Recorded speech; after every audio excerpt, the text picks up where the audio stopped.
هذا السماد العضوي لما تحطه بالتربة بيوفر من 30 ل 40% ري.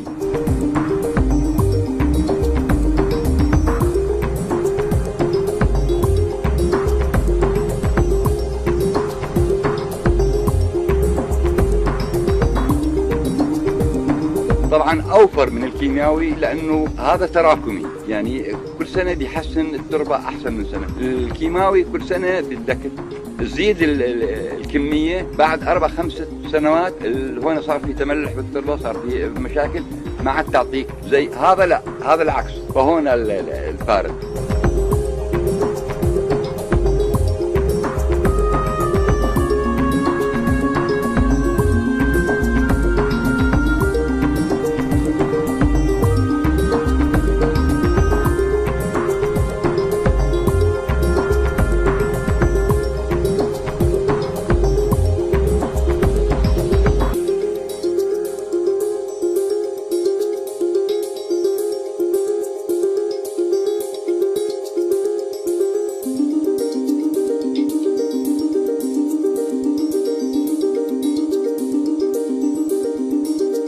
هاي عامل اقتصادي بأثناء توفيره للري. لما وفرت 30-40% وفرت طاقة، وفرت بنزين أو مازوت، الطاقة اللي بدك تشغل عليها المي. ناحية ثانية إعادة تدوير المخلفات.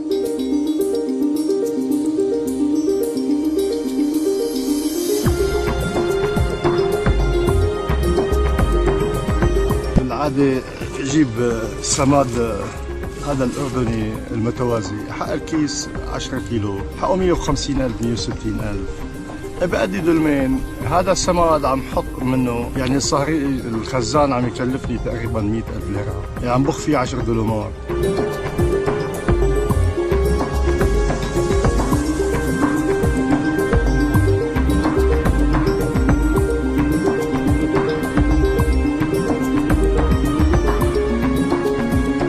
المي بتنصاع كانت على اليومين والتالي، بهذا السماء بتصير على الرابع. ليش؟ لانه صار يعطي بطنين، عم يعطيه انه العرق عم يطلع ويعبي مزبوط. لما كان من قبل على المواد الكيماويه بدك تصقيع على الثالث اجباري، والمواد تبعه يعني السماد تبعه معين حدا.